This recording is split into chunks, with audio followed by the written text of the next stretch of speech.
Game we're going to look at now is Dragonhunt. That'll give me a little bit of a break from these Spanish Succession tactical games I've been playing. This is an old Avalon Hill game. It dates back to '82 according to the rules. The copyright. You can see I don't have it set up. I usually set up my games ahead of time. I wonder where that is. I can put this here. I know that's there. But much of the rest of the setup is... I don't know where my enraged dragon is. Hope I haven't lost him. I just played it and he was there then. Alright.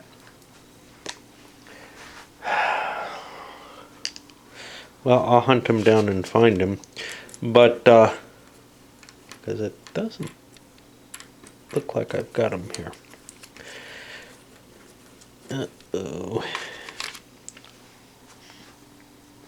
The setup for the game is largely something that the players have to be involved in. Oh, I'm sure he's in here. These are little critters that are going to show up. There he is. Throughout the play. Usually not too many of them will actually be... Well, 2 of them are on the board at any one time, but usually not too many make it through the game. So in a sense, they are one of the more... they're one of the elements that kind of shakes up the game a little bit. They have a lot of power, actually, some of them.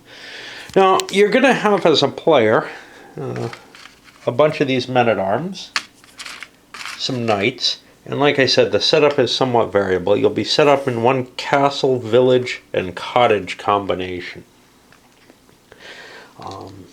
And you'll also have this hero, who's particularly potent. They all have strength points on them, well, many of them. The men-at-arms are 1s, the knights are 2s, the heroes are a big 5, so right there, there's something big. And then you have these snipers, and the fact that I only have 3 snipers here leads me to believe I've lost some pieces from this game. That's kind of a problem. Not so much that I've lost a sniper, because you're only allowed 2 snipers each, and the game gives you 4, but if I've lost other pieces, that could affect your counter mix, depending on how long the game lasts. But I'm not too worried about it. It's not a huge deal. It's like missing some risk pieces almost. You could break into another color, but people don't get eliminated in this game, and I'm going to be playing it with the full complement of 6. Okay, so the sniper has 2 strengths, 4 and 1, and you can't really see that because it's blurred. The 4 is his sniping attack, the 1 is his normal strength, which he's sort of a man-at-arms. Each player is also going to get a set of these cards, which are sort of like... they're an interesting concept. They're something of a Eurogame type concept before Eurogames became popular over here.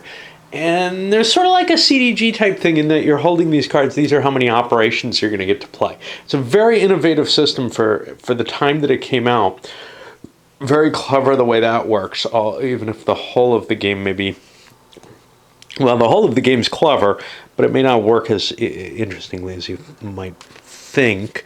You have these little body parts for the dragon. Those are used when you finally go to kill the dragon. You have some little wound markers, and these are magical defense markers, which are again used in the final part of the game. The dragon has 2 counters, a normal version and an enraged version.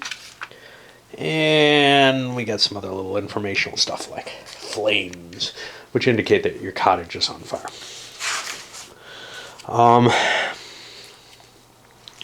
So, for setup, you roll dice, and the highest untied person gets to set up first, and then I think you go clockwise or something. I hope. Yeah.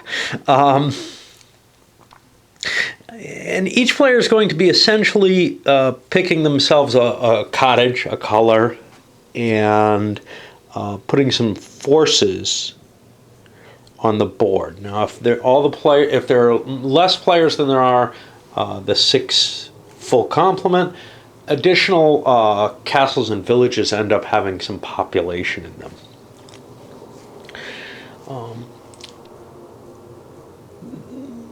that point, let's see, you put your own troops in places. You're going to be putting your hero and 4 knights in the castle, 2 snipers and 6 men-at-arms in the village. Great. Okay, but you also have 6 men-at-arms and 2 knights that you set aside. And these you get to kind of place anywhere on the board, but there are restrictions. They can't be next to opposing structures or units. So you can kind of claim out a territory with them. And you'll see how that happens in the first playthrough video, how I set that up. And there's the potential for a lot of thought in this, but in the end it may not matter too much. What you're going to be doing is trying to set up basically so you can either grab villages and castles or get an attack in on Brimstone the dragon. Then we also put a couple of random creatures on the board out of the cup. One of them will go here in the cave, and that'll be its home, one in the hollow log. And if they end up dying or getting dismissed or something somehow, a new creature is randomly drawn in their place. All right. So the base sequence of play of the game is there's going to be a number of hands, and I think hands are 4 of these cards by each player. It might be 5. I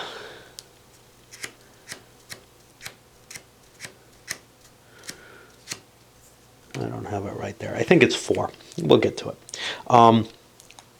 Then within those hands, each player is going to have a player turn, determined by the order, the numbers that they played for their cards. So what they're going to do in a hand, before a turn, they take a card and they put it face down, keeping the others hidden as well. And there's going to be sort of a bidding for who gets to go first there. I'll explain how that kind of works. And you can use each card once in a given hand. So after you use a card, it gets discarded until the next hand when you get your cards back. And you'll have 1 or 2 extra cards. I think it's 2. Then during your turn, it's going to consist of 3 rounds. The first round is Brimstone's round. Am I mistaking what a turn is? No. Yeah, a turn is each person's play of 1 card. So the first thing that happens after each person plays their card and you decide who's going to go first in that turn is Brimstone gets to move. And basically everybody gets to roll for him. They roll 2 dice. Let's get myself a red and a white die. Good old Avalon Hill dice. And as long as Brimstone's normal, they pick a direction based on one of those dice and move him 1 space in that direction. So I can move here or here from the first one. And Brimstone can attack things when that happens. Okay. If Brimstone happens to be enraged, you no longer control. Each person still rolls the dice, but the red die determines which direction, and the white die determines how many spaces. So he's much more likely to run into something and attack it or whatever. Now, when you actually move Brimstone, let's see. All kind of special rules. He goes off the board, he teleports back, stuff like that.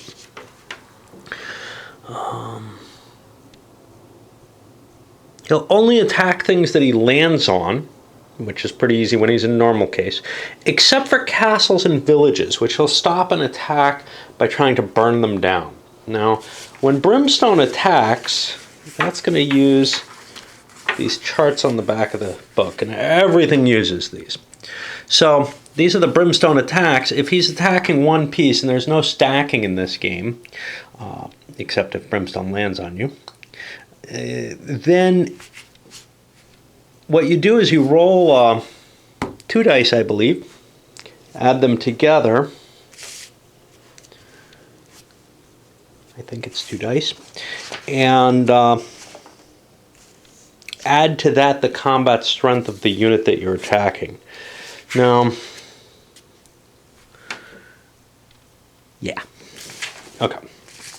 It's been a little while since I played, and I forget all key little elements like that.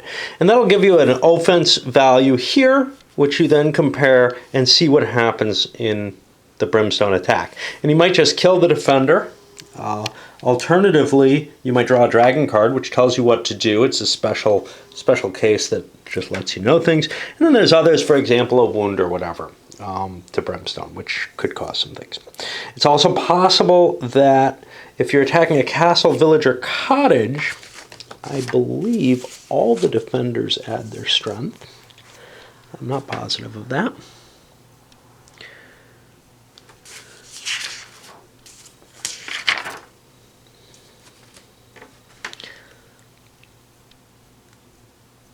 You add the defensive value of the structure.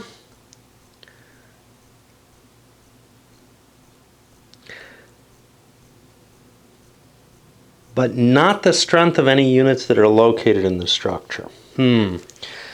Yeah, I didn't tend to do that. The problem with that is the biggest structure has a defensive castle of 2, I believe. +2 there. Which means on 2 dice, the highest you're going to roll is a 14. Which means that there's events here which can't happen because of that. So, to make the tables work best, I think allowing one defender to add his strength in is probably the best. That gives you an additional opportunity to wound Brimstone, which will speed the game up a little bit. It's against the rules, but the hell with that. I like to use the whole chart if possible. Okay. Now, if Brimstone ends up burning a castle or a village, he then goes home and he's mellowed out if he's enraged. If he's not enraged, he goes home and mellows out too. But he does continue his normal movement for the turn. Everybody still gets to roll. Let's see, what other options are there here? Okay, after Brimstone goes, you get to move the special magical creatures. These are kind of interesting. So the way they work is we have this first and second being. The person who goes first in any given round, or who made the first choice of where he wants to start at the beginning of the game, gets this being choice marker. That means he gets to choose one of the 2 that's on the board to move. And in order to move it, he follows its movement instructions. So this thing has a movement allowance of 6, and it's flying, which means it doesn't pay terrain costs. And he moves it to where he wants. And then each of these also has a special ability. I don't know what the demon special ability is. It may just be fighting or killing things permanently. That sounds familiar. But I saw the Reviver recently, and that one's special ability is that at the end of his move, he can bring one of your critters back to life. But only if you have the being choice marker. The person who went last in the picks or round or whatever gets the second being marker. They get to move the second being, but they do that by rolling 2 dice, picking a direction, and then moving the critter in that direction as far as it can. And some of the critters who have kind of combat abilities or things that can oppose another unit will invoke that ability automatically on anything they kind of run into. Others, like the Reviver, who have good abilities for the player who controls them with being choice, won't do anything for you. So you get a couple of little random moves there, which might involve attacking a creature if the special, not a creature, but a man-at-arms or whatever, if the special creature has that as kind of part of his, I don't know, capabilities. The Reviver would not attack anything. He only has a strength of 1 here, just like a man-at-arms, but he won't use that to attack anything. Okay, then each player is going to go. Well, okay, so here's the important thing. Which player gets to go first? Well, that's important.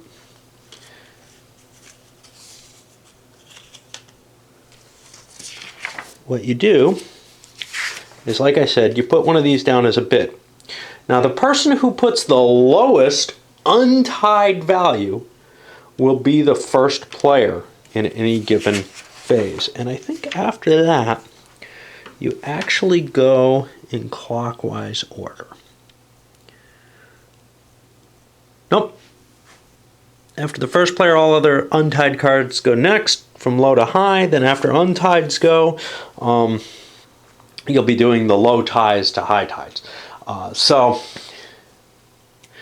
the number on the card is how many movement points you're allowed to spend during your action. And that's going to come from the terrain cost chart. So you could move one of your units all those movement points, or you can move all of your many of your units a few movement points each, up to the total that you play down. So the bigger the number you play, the more movement points you get, but the less likely you're going to be to go first. Well, maybe. It's hard to tell. In a 2-player game, which is what I did recently, you can usually kind of outguess what the other person's going to do, and if you fail, well, you're tied, you'll roll off and see who goes first. But in a 6-player game like I'm going to play here, what we're going to see is, okay, I really want to go first. Do I want to pick a 7, or is there someone else who really wants to go first? And then I have this kind of bluffing game of how much I'm willing to bid versus, what I want to slap down. It gets a little bit too random as you get more and more players in it. There's something kind of neat where you really can realize, yeah, if I play my 7, I'm pretty sure I go first. In this case, maybe you're thinking, well, geez, there's people who want to go first. They're going to put a 7. I bet you that guy's going to put an 8. That means I can't go first by tying either of them. So I'll put my 9 down and hope they get tied by other people. You just start getting in these silly loops where it's really terrible. And you also don't really, at least mentally it is, for me, you don't really necessarily want to go first except for the being choice marker. It can have its advantages, but it's not a guaranteed bonus to do so. Whereas extra movement points is usually to some advantage. Okay. So during your turn itself, what you're going to do is after you move your pieces, you're then allowed to make attacks on other people's pieces, and attacks are going to be done 1 unit at a time. So if we have a situation like this, I can declare I'm attacking your man-at-arms. And what I get is I get my strength as a bonus, and you get your strength as a bonus, and we roll off. And if we tie, we're both wounded and we go to our village. If one of us beats the other, the weaker guy is dead. And his counter is moved off to the side until he's, able to be replaced, because there will be replacement points in here. Obviously, the hero is very good at this. What's the big advantage of this? Well, let's keep going with combat a little bit more before we get to that. Your sniper, if you make him as your first attack of the round, he gets to attack with his strength of 4. If he attacks at any other time, he only gets a 1. Some terrain gives it, most terrain gives some sort of advantage to it. So like the Dragon's Lair, well, we'll talk about that later, or you shouldn't be in there. Mountains are +2, forests and swamps are +1. Castles are +2 and villages are +1. You cannot enter nor attack things in cottages unless they're your own cottage. I don't even know if you're allowed to enter your own cottage. You're allowed to be in it, but then you leave. If you're wounded, you go back to your cottage. Unless your cottage happens to be on fire, which is something Brimstone will do, he'll set cottages on fire, and in that case, well, they bring you back there and put you in the oven instead, and you just end up dead. Okay, so why do you want to attack other people? Yeah, that's a good question. When you're attacking into a castle or a village, there might be a stack, because there's no stacking limit in these, of enemy units there. And then you can choose which one you're attacking on each of your attacks. So they are one of the things that you might want to gain. You also might want to gain some positional advantage on the board for attacking Brimstone. Those are about the only reasons that you want to attack things. Well, you might want to attack someone's stuff to weaken their position so that they can't attack Brimstone. At the beginning of the game, you don't really have enough troops to attack Brimstone. Maybe. You can with your hero, which isn't bad at all. But you are going to have reinforcements as well as replacement points. Now, the other thing you can use your troops for is attacking Brimstone. And you attack him by clustering all your guys together and trying to wound Brimstone. If you've not gotten a wound before, you'll use this column, which is a little better, I think. But if you've already captured a wound marker, you'll be using this one. Once you get 3 wounds, you can move on to the next stage of the game. And those are these little doohickeys.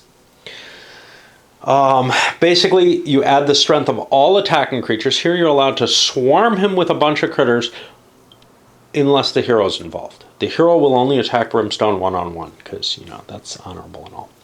So you've either got a 5 strength point hero or, you know, a bunch of knights could actually do better in terms of getting a higher value one here. But you're getting a chance there. You'll draw a dragon card maybe. You might get a wound, you might end up losing things, you might piss him off. If you do wound Brimstone, you anger him and he immediately becomes enraged. This is off the dragon cards, the do or die column you get to attack on. Okay, let's keep thinking. Once you've gotten 3 wounds on Brimstone, I should tell this first, it's not this early in the rules, but this is how you win. Once you've gotten 3 wounds on Brimstone, you can pick up the magic sword. And this is the only way to kill Brimstone. And it shows up in your castle. If you don't own a castle, it'll show up in your cottage. Okay. Your strongest piece on the board must be the only one to wield it, which means if your hero's on the board, nothing else can pick it up. And you gotta walk over, grab it, and then you head towards Brimstone. When you want to fight Brimstone with this, what you're going to do is you encounter him. You're going to roll on this Mage Sword chart to see how much of a bonus the Mage Sword gives you. And that's going to be a number of these little magical defense factors. And you also get a number of magical defense factors equal to the unit carrying the sword's strength. This is when you actually engage Brimstone. You move up to him and you declare you're going to attack to kill. Brimstone, this is not so ingenious, but gets a bunch of body parts. He only gets 1 head unless he's enraged, in which case he gets 2. And then what happens? Well, you're each going to roll a die. The attacker rolls first, and if that body part exists, he lops it off Brimstone. If the body part does not exist, he misses. Then Brimstone rolls. If it's a body part that exists, and this one just doesn't exist, he takes one of your magical defense factors away. If it's one that doesn't exist, he doesn't hit you. And it won't exist if you've lopped it off, which is why 2 heads is better than 1. Okay. When he's enraged, he has 2 heads, so you can lop his head off once and he'll have another one available. He won't do double damage to you, though, if he hits with it. Generally, the hero with the Mage Sword can do a pretty good job on Brimstone. That's just pretty much a standard activity. Well, there's something we haven't gotten to. At the end of each hand, you get to replenish stuff, and you get new stuff. And let's go over to that. Okay, the first thing is you get your cards back. Yeah, you only use 4 in a hand. Second is if your cottage is on fire, it stops being on fire. Then if you've lost units to the dead pile, you can get this many back. And these will all be taken from those that were killed in the course of play. Where do they go? The men-at-arms and snipers come in at any village you control. If you don't have a village, you don't get them. So you don't want to lose your village or else you won't be able to get your replacements.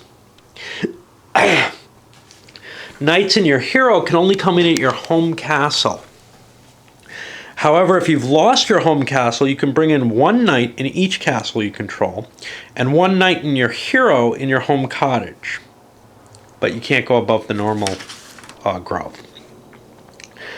The other thing is reinforcements. You don't start with all your pieces on the board, and you'll be getting 1 knight for every castle you occupy and 2 men-at-arms for every village you occupy. Immediately it starts, my mind starts thinking, this is kind of a production game. yeah, you let that be your goal, and you're going to be chasing after something that's really not that important. You want to get your troops out there, but schwacking people for the sake of the production that they might produce isn't really worth it. In fact, if there's people missing, the castles and villages are going to have a couple of troops in them. It's hardly worth attacking those just to get the extra production. It gives you a few more little weak units that you can try to trap Brimstone with and wound him with. But your hero is just about as good as anything else. You'll always get a knight and 2 men-at-arms, no matter how weak you are. Now, these reinforcements come off to the side, and you'll be placing them like you placed units at the beginning of the game, which is basically not adjacent to anything enemy.